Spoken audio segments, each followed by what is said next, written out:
দাম বাঢ়িছে আৰু সেই কথাবোৰ চৰ্চাৰ বিষয় হৈছে। বিৰোধীয়ে চৰকাৰক সমালোচনা কৰিছে। আমি বাৰে বাৰে কৈছোঁ বজাৰ লাগিছে জুই, চৰকাৰ আছে শুই। বিশ্বগুৰু থকাৰ পিছত দেশখনত ডিজেল পেট্ৰলৰ নাটনি কিয় হৈছে? ইফালে চৰকাৰে যুদ্ধৰ কথা কৈছে। এতিয়া যে যুদ্ধ হৈ আছে তাৰ ওপৰত বেছ কৰি হৈছে, কিন্তু এইটো আন্তঃৰাষ্ট্ৰীয় বিষয়। ইৰাণৰ আৰু আমেৰিকাৰ মাজত যিটো যুদ্ধংদেহী পৰিস্থিতি হৈ আছে, যে বৰ্তমান যুদ্ধ চলি আছে আৰু অকল ইণ্ডিয়াতে তেলৰ দাম বাঢ়িছে, অসমতে বাঢ়িছে এনেকৈ। গতিকে মূল্য বৃদ্ধিৰ লগত ফাইনেন্সিয়েল ৰিলেশ্যনৰ লগত পলিটিকেল ৰিলেশ্যনৰ লগত সমগ্ৰ বিশ্বখন জড়িত হৈছে। আপোনালোকে তেনেকৈ কৰি নহ'ব নহয়। বাইকখনত 100 টকাৰ তেল ভৰাই যদি ডিউটিলৈ আগতে 4 দিন যাব পাৰিছিল, এতিয়া প্ৰায় 2 দিন। শুনিছে চৰকাৰৰ ঘৰত হেনো ডাঙৰ ডাঙৰ অৰ্থনীতিবিদ থাকে, কিন্তু তেওঁলোকৰ হাততো সেই দৰদাম নিয়ন্ত্ৰণ কৰাৰ অস্ত্ৰপাত নাই। এই দৰদাম নিয়ন্ত্ৰণ কৰাৰ অস্ত্ৰপাত থাকে হেনো ৰিজাৰ্ভ বেংক অফ ইণ্ডিয়াৰ হাতত, কিন্তু সেই অস্ত্ৰপাতেও বৰ বিশেষ কামত অহা নাই। পেট্ৰলৰ দাম, ডিজেলৰ দাম এইকেইদিনত 4 বাৰকৈ বাঢ়িল। ইফালে সাৰৰ দাম বাঢ়িছে, আৰু কিছুদিন পিছত যে প্ৰতিবিধ দৰকাৰী বস্তুৰ দাম আৰু বাঢ়িব সেইটো নিশ্চিত। আৰু চৰকাৰৰ বাজেট যিয়ে নহওক, আপোনাৰ মোৰ যে ঘৰৰ বাজেটৰ টনাটনি হ'ব সেইটো নিশ্চিত থাকক। গতিকে আকৌ সেই EMI ট্ৰেপৰ মাজত ফচাটো নিশ্চিত। কিন্তু এই যুদ্ধৰ প্ৰভাৱৰ কথাবোৰো আমি শুনি আহিছোঁ। কিন্তু এই দৰদাম বৃদ্ধিৰ আঁৰত থকা আন কিছুমান কাৰণৰ কথা সামৰি আগবঢ়ালোঁ আজিৰ এইটো ভিডিঅ'ত। নমস্কাৰ, মই নিলয়।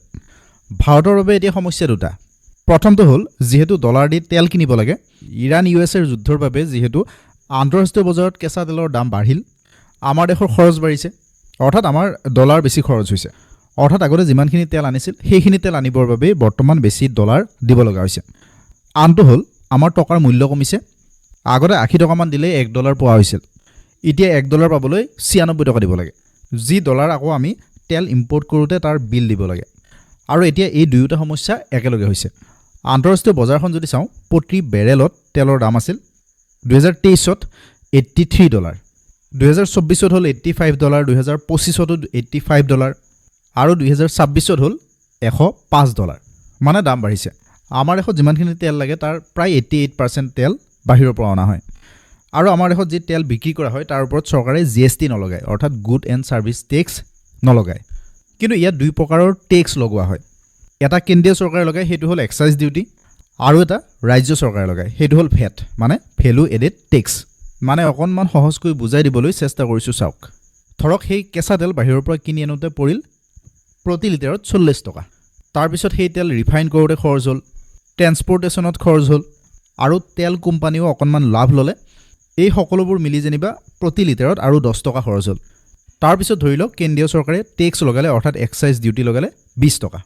তেলৰ দাম হ'লগৈ 70 টকা। এইবাৰ আহিল ৰাজ্য চৰকাৰ। ৰাজ্য চৰকাৰে ভেট লগালে, অৰ্থাৎ ভেলু এডেড টেক্স লগালে যেনিবা 30 টকা।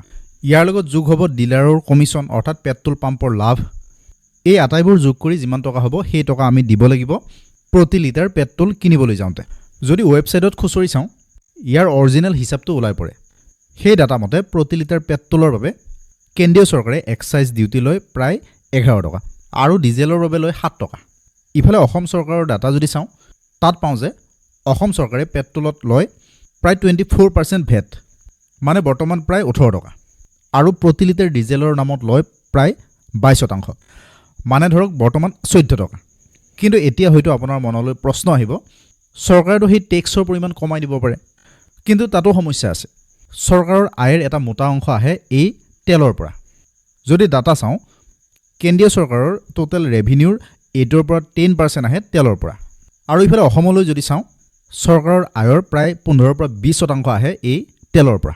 কেন্দ্ৰীয় চৰকাৰে যদি এই এক্সাইজ ডিউটি সম্পূৰ্ণকৈ আঁতৰাই দিয়ে, চৰকাৰৰ ঘৰলৈ অহা 1 লাখ কোটি টকা বন্ধ হ'ব। এই ক্ষেত্ৰত চৰকাৰৰ হাতত দুটা অপশ্যন। যদি তেলৰ দাম যেনেকৈ বাঢ়িছে তেনেকৈ ৰাখে, চৰকাৰৰ ওপৰত ৰাইজ অসন্তুষ্ট হয় আৰু দাম যথেষ্ট বাঢ়ে।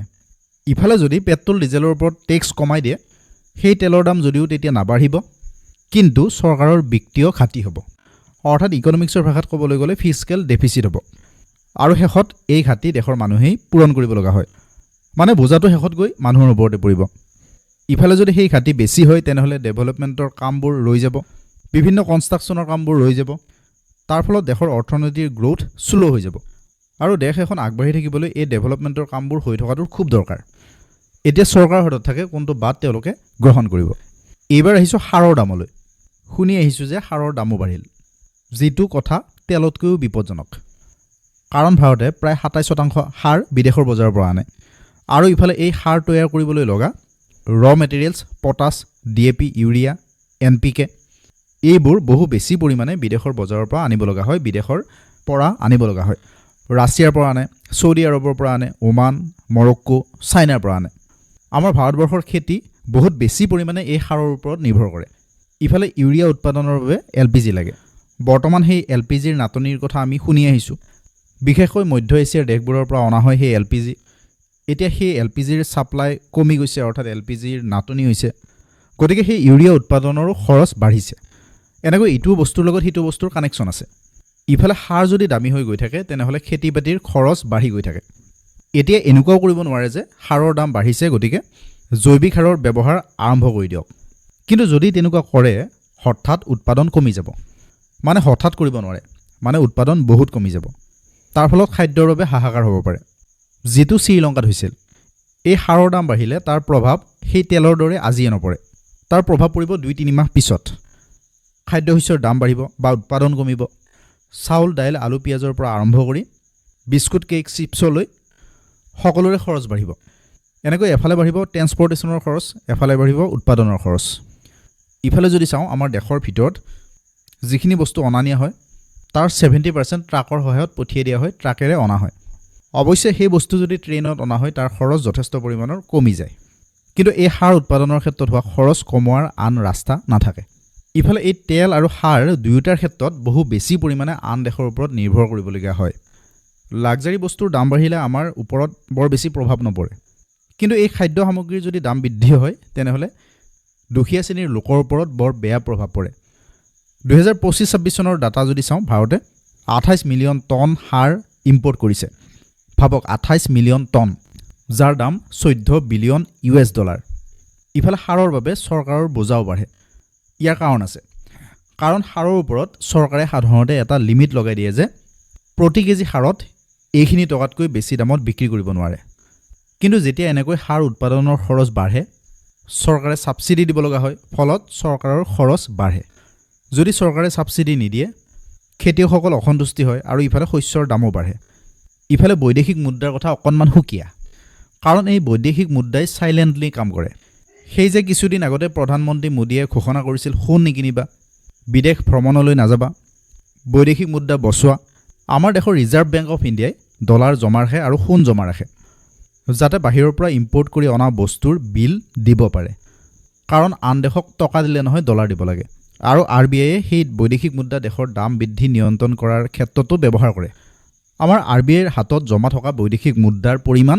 কেইমাহমান আগলৈ $700 বিলিয়ন ওপৰত আছিল এতিয়া কেইমাহমানৰ ভিতৰতে কমি $700 বিলিয়ন তললৈ নামিল যদি বাহিৰৰ পৰা সোণ নানে তথাপিও চলি যায় কিন্তু তেল নানিলে নহয় গতিকে চৰকাৰে সেই বৈদেশিক মুদ্ৰা দি সোণ অনাটো কমাবলৈ দিছিল আৰু যাতে তেল সাৰ এইবোৰ আনিব পাৰে আৰু এনেকুৱা নহয় যে বেছি তেল অনাৰ বাবে আমাৰ বৈদেশিক মুদ্ৰা বেছিকৈ খৰচ হৈছে আচলতে ইণ্টাৰনেশ্যনেল মাৰ্কেটত তেলৰ দাম বঢ়াৰ বাবে সেই একেখিনি তেল আনিবৰ বাবে আমাৰ বেছি ডলাৰ খৰচ হৈছে মুঠতে দেশখন সাৰ তেল আৰু বৈদেশিক মুদ্ৰাৰ এটা পাকচক্ৰত সোমাই পৰিছে অৱশ্যে এনেকুৱা সংকটৰ সময় ভাৰতবৰ্ষত অকল এতিয়াৰ নহয় মাজে মাজে হৈ থাকে 1965 চনত ভাৰতলৈ অহা খাদ্যশস্য বন্ধ কৰি দিয়াৰ ভাবুকি দিছিল আমেৰিকাই তেতিয়া প্ৰধানমন্ত্ৰী লাল বাহাদুৰ শাস্ত্ৰীয়ে দেশবাসীক সপ্তাহৰ এটা দিন উপবাসে থাকি খাদ্য বচাবলৈ অনুৰোধ কৰিছিল দেশবাসীক ইফালে 1973 চনতো এবাৰ আৰব দেশবোৰে তেল দিয়া নাছিল তেতিয়াও এনেকুৱা ক্ৰাইচিছ এটা হৈছিল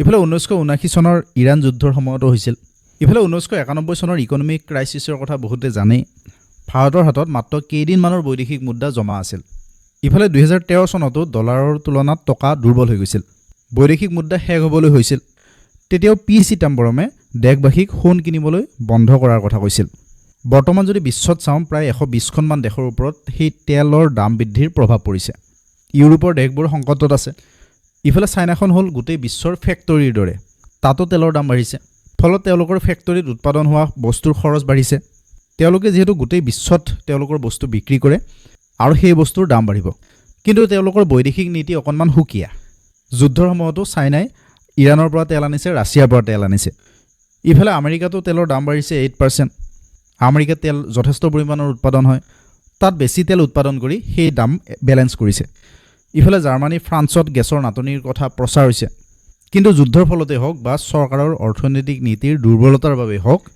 এই দাম বৃদ্ধিয়ে আমাৰ ওপৰত ডাইৰেক্ট প্ৰভাৱ পেলায় সময়বোৰ পাৰ হৈ যোৱাৰ লগে লগে সেই দাম অৰ্থাৎ বৰ্ধিত দামটো আমাৰ বাবে নৰ্মেল দাম হৈ পৰে পিছত আৰু বৰ বেছি ভাবি থকা নহয় ৰাইজৰ প্ৰটেষ্টটো কমি যায় কিন্তু আমাৰ মাহিলী ঘৰুৱা বাজেট খাটিৰ ফালে লৈ যায় আৰু আমাৰ ছেভিংছ কমি যায় আৰু আমি সেই EMIৰ ট্ৰেপৰ মাজত বৰ বেছিকৈ সোমাই পৰোঁ এই দাম বৃদ্ধিৰ বাবে যদিও বহুতে যুদ্ধক দুখ দিয়ে যুদ্ধৰ অজুহাত দেখুৱায় এইখিনিত কিন্তু দাম বৃদ্ধিয়ে আত্মনিৰ্ভৰশীল ভাৰতৰ শ্লোগানৰ দুৰ্বলতাৰ কথা প্ৰকাশ কৰে আৰু লগতে দেখুৱাই যে ভাৰত টেকন'লজি বা উদ্ভাৱনৰ ক্ষেত্ৰত কিমান দুৰ্বল আৰু দেখুৱাই দিয়ে বৈদেশিক নীতিৰ দুৰ্বলতাৰ কথা ভিডিঅ'টোৰ বিষয়ে কমেণ্ট বক্সত জনাব কথাবোৰে যদি আপোনাক উপকৃত কৰিলে তেনেহ'লে ভিডিঅ'টো শ্বেয়াৰ কৰিব লাইক কৰিব আৰু এই চেনেলটো ছাবস্ক্ৰাইব কৰি থৈ দিব